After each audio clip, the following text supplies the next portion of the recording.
Is Simone and Eli true patriots, or are they a little power hungry? I don't know, but we do know that Simone is a little pit bull, ain't she? Initially, she was calm, cool, collected, a little passive even. But as they got closer and closer to those seats, she revealed a side of herself much different than what she led us to believe. She's shown us her other side, and it's leading me to believe that she's a little power hungry, but wanted us to believe otherwise. And I'm just glad that Eli and Simone finally showed up. I mean, the Franklin's time in the White House should have been expired long time ago.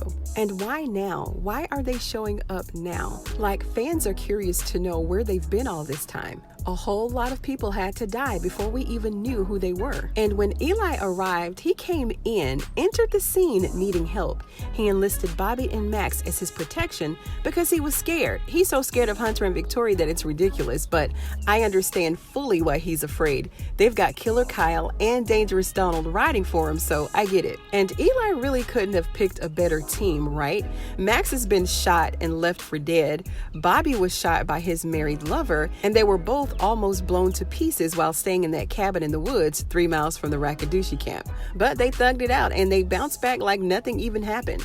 Look, do y'all remember when Max told Bobby that he was going on a walk and that he ran into the Rakadushis? He told Bobby that he had to take one of them out. Do y'all remember that? I did a video on it, and if you missed it, I'll leave it linked above and also pinned to the comments. But we really needed to see that, right? We needed to see him take down a Rakadushi. One thing I do know, it wasn't Oliver, because Oliver is a strong soldier, right?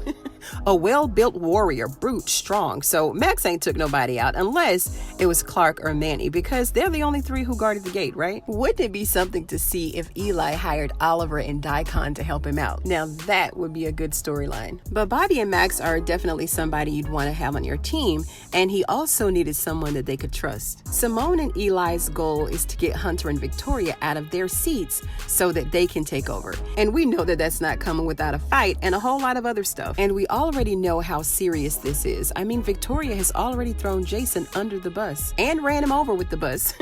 She doesn't care one way or the other if Jason lives or not. As long as she can keep her seat, that's all that matters to this woman. She's got the press and the community focused on Jason's condition at St. Rhodes and also his mental condition. Jason is a minor, right? So they need to hurry up and make something shake before he turns 18. Now, it's like I've said in my previous video of Victoria, we have to give her flowers on this one because that was complete genius how she turned the entire public around in a matter of a few moments. Now, if the public is going to believe them or not, that's yet to be seen. And do we really think that the American public is so naive that their focus is going to be on Jason's health issues versus 2 dead women who were actually murdered right there in the White House? And I have to echo the sentiments of Our Kind of Entertainment's channel. Shout out to Jeremy when he said that we have to see the reaction of some of the American people. What will be their interaction with the White House once all of this is discovered? We already know what to expect from Kyle. We already know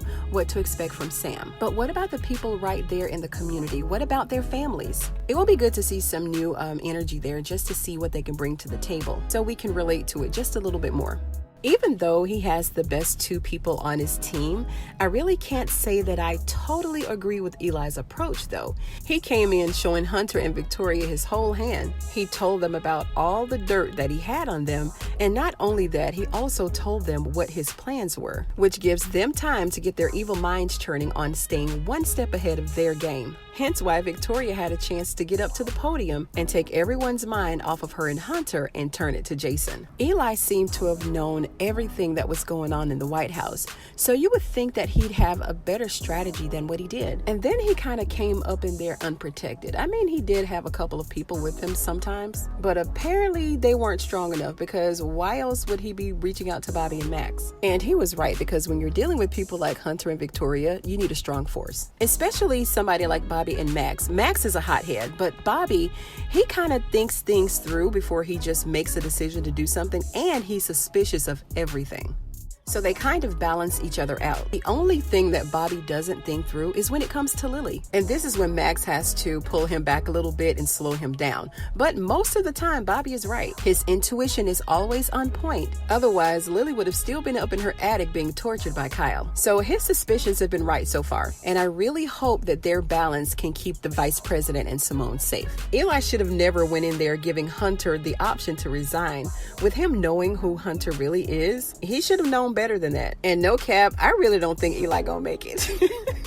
Guys, listen, he is like so weak to me, and that's only because he allows people to just walk all over him, namely Hunter. But thank God for Simone. She's always there to encourage Eli, and we always see her stimulating his ego, right? It's turning out that Eli is the passive one, and Simone is more aggressive and confrontational. She's wearing the pants for sure. What can fans expect should Eli become president? Who will serve as his VP? And what will happen to Kyle and Donald? We do know one thing, that if Eli gets his way with evoking the 25th Amendment, that we will then have our first female president, because Simone didn't come to play no games. She's supportive of Eli, but she's also very bossy. We haven't seen her pushing him around or anything, but she sure did give Victoria a little bit, right, when they were faced off in the Oval. And based on Eli's demeanor and his conversations, we're pretty sure who wins the arguments in their house. And who do you think is more vicious, Simone or Victoria? This may not be a fair comparison because we've yet to see Simone's down and dirty like we've seen Victoria's down and dirty, right? But I'd like to see her as the first lady, just to see how she'd handle things day to day. And what do we think about Simone wanting to enlist Gail as a witness? When she does return to the Oval, she's going to be in for a rude awakening because a whole lot has taken place since she went off to the internment camp. I also did a video on this, and if you haven't seen it, I'll leave it right up above and linked in the description. Even though Gail can't stand her parents and she wanted to be emancipated, do you think that she's going to testify against her own parents? Because if we really think about it, if Victoria and Hunter are in jail or federal prison or whatever they do with these presidents when they mess up, what's going to happen to Gail and Jason? Jason will be 18 in, I don't know, whenever. And Gail is pretty much, she's able to take care of herself. Their grandfather is on his deathbed and their grandmother has been murdered by Jason. So who's going to really be there to care for them? What is the internment camp supposed to do anyway? Will it have an effect on Gail? Or will she come back to the White House as the same spoiled brat that she was when she left? I also talked about Gail's spoilness in my free ebook that I wrote in Victoria's backstory. If you haven't downloaded it yet, the link is in the description. I posed this question in the community tab to see what you guys wanted to see next. You guys voted to see this video, so I really hope that you enjoyed it. And if you did, give it a thumbs up. I'd really appreciate it. If you're an Oval fan, go ahead and sub to this channel because I do videos like this all the time. And if you have a video suggestion, drop me a note in the comments. And if I like it, then I just might do it. Thank you so much for joining me on this episode of Ruthless TV, you guys, and I'll see you on the next one.